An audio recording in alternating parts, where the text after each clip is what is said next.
And welcome back. This will be class 2 of the Advanced CSS class, or lesson 2 of the class. Let's go to the syllabus here and take a look. So right now we're on lesson 2 typography. So I'm going to click on the link here. It takes us to the page. Let's start with a little bit of a review. So let's imagine, in this HTML right here, I took this little block right here from the CSS Zen Garden page. Let's imagine you needed to style this. And if we look at it, you can see I've got a nav, ul, li, and inside the li tag, I have 2 anchor tags, and then there's the word by, by, that falls between the 2 tags. So here's the first tag, and here is the second tag, right? And what I want to do is I want to style this one differently from this one, and I want to style the word by differently, okay? So that's what I want you to do as a challenge, right? So I need a selector here that gets just the designer's name. And then I need a selector here that gets gets the design name, and then I need a selector that gets just the designer's name. And then we need something to select the word by, but notice there's no tag around it. So how are you going to go about styling that? So consider that, put your answers in there, and then maybe at the end of the video we'll talk about the solution. Okay, so you can stop the video now if you want to give that a try. Okay, awesome. So let's continue then. So let's talk about fonts now. So fonts are the prime medium of communication for your web pages, right? Your web pages are going to present text for most of their content. They might have video, they might have some other things, pictures and things, but a lot of the content is going to be text, right? People are going to read your content, okay? And the content is, the words and letters are displayed with a font, right? And, there's a lot of varieties of fonts. There's a whole bunch of them, but these days in modern use, we really have 2 categories of fonts that are used more often than the others. One is the serif font and one is the sans serif font, okay?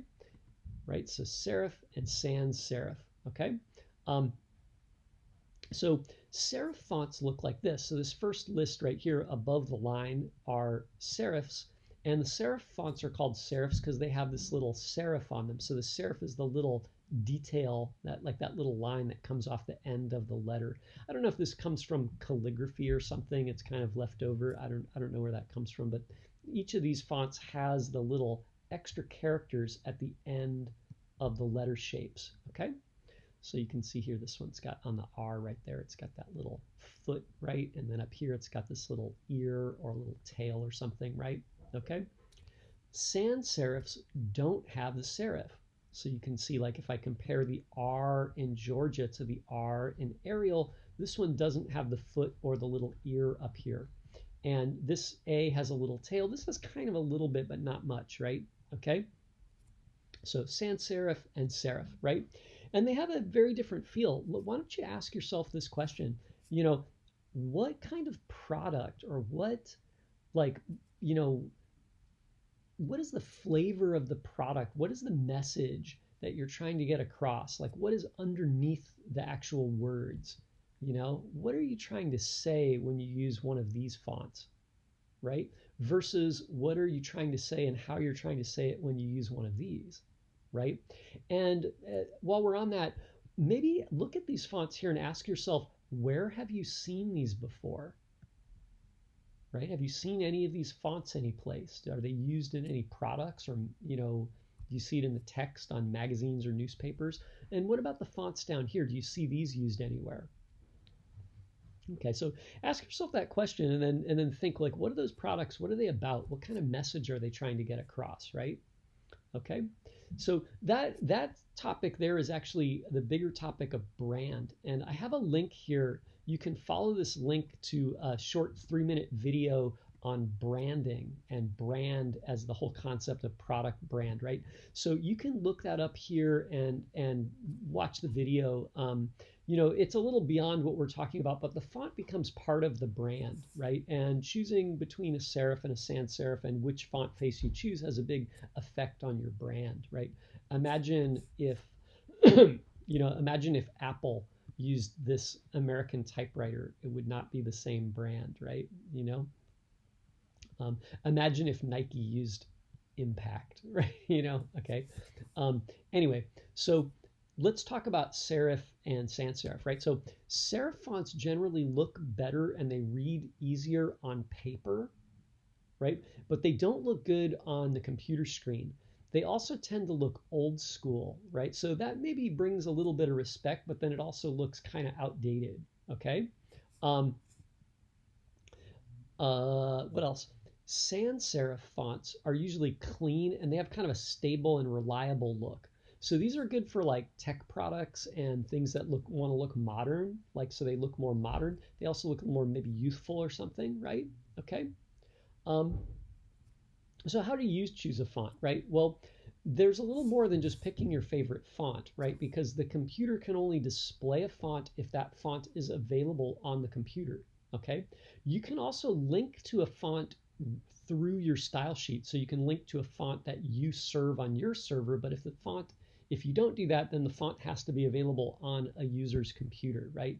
If we link to a font that we're serving, then they also have to download that font as an extra piece of information, right? So maybe we want to avoid that sometimes. So safer for us is to usually use fonts that are available on someone's computer, but if we have a special font that we want to use, we can have them download it, right? In the old days, computers usually came with a list of fonts. So usually we could count on some of these fonts: Arial, Helvetica, Verdana, Times New Roman, Courier, Arial Black, Impact, right? Okay. But they maybe didn't exist on all computer systems, right? So if we looked at the fonts, and actually there was more fonts too, like Chicago was a classic Mac font, but it wasn't available on Windows, right? If we looked for fonts, like when we were doing web design, we usually would look for fonts that are available on all systems, right? So that way, we could be sure our web pages look the same on the Mac as they did on Windows. So here's a short list of fonts that we can be sure exist on Mac and Windows and Linux, right? Arial, Courier New, Georgia, Times New Roman, Trebuchet MS, and Verdana, okay? And if you look at these, you can split them into serif and sans serif. So Courier New, Georgia, Times New Roman are serif. Arial, Verdana, Trebuchet, MS is a sans serif, right? So that really doesn't give us a lot to work with, right? So what do we do, right? So, we could use a font stack. So that way, maybe if we want to use a sans serif, we could use Helvetica when it was available, and if it wasn't available, we could use Arial. All right, so that actually kind of covers both and gives us a little more flexibility. And you can set that on the body tag. We did this in the last lesson, right? Set Helvetica, Arial, sans serif, right? So wait, there's more, okay? So actually, systems, even the Mac system has used different fonts over time, right? So, Mavericks 10.9 used Lucida Grand. Yosemite 1010 used Helvetica New. That's different from Helvetica, right? Okay. And then El Capitan 1011 uses San Francisco as a font, right? So even the Mac over the last, 3 versions has used a different font, right? Windows is the same way. So they use Lucida Grand, Segoy, Tahoma, right? On Android, they use Roboto, right? So there's actually a whole bunch of different fonts. Some of these fonts are designed to look really good for the computer, right? So, and especially on mobile devices, right? And they have a lot more typefaces and weights that you can use too, which is really nice. So for example, San Francisco has a lot of different weights. So it allows us to use light weights and in between medium weights and things like that. So it's really great for designers, right? So we would like to use this one when we can, and it looks good on the Mac. And when we see it on the Mac, it looks like the other fonts on the system. So then our applications look like the system, which is maybe nice for users, right? Okay. Same thing with Roboto on Android. Okay. So how do we use those, right? Well, besides the keyword of sans serif, we have a couple new keywords that we can use, right? So if I go down here, remember like sans serif is going to give us the system default sans serif, right? And you can do serif here also. So you can say serif and then it'll just give us whatever the system thinks should be the default serif font, okay?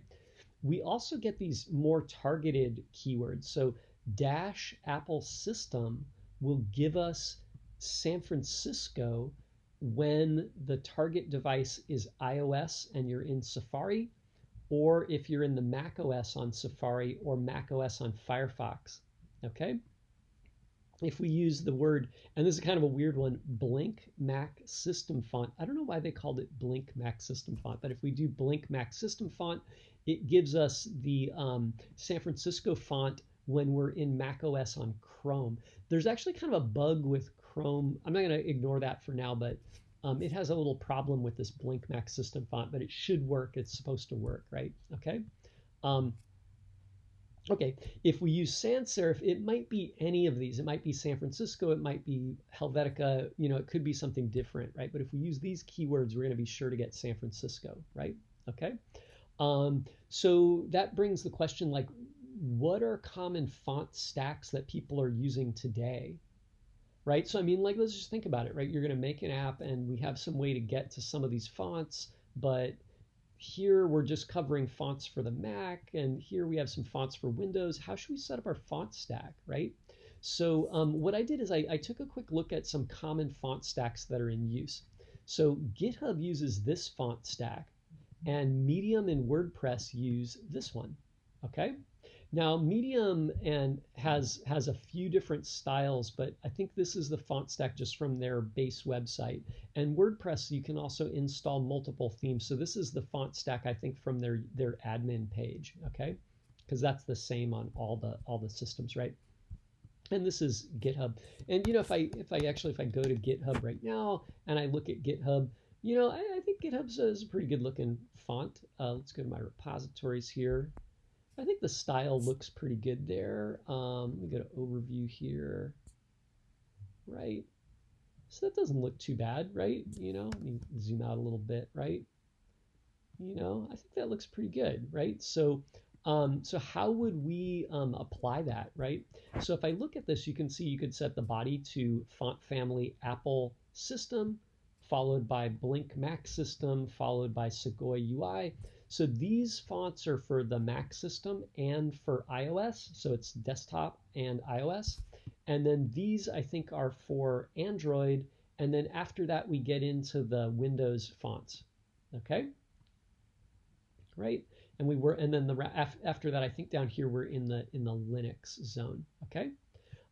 Medium uses almost the same font stack, right? So we got Blink Mac System, Segoy UI, Roboto. They chose Oxygen Sans instead of Roboto as a second option, right? Instead of Helvetica, I guess. And then Ubuntu. I think this is for, and Cantrell, I think these two are for Linux, and then these are for Windows, right? Okay, you can explore these font stacks some more too on these links here. So take a minute and go read these two articles, right? Take a look at those. You can skim over them or read them in depth if you're really interested in this. Stop the video, right?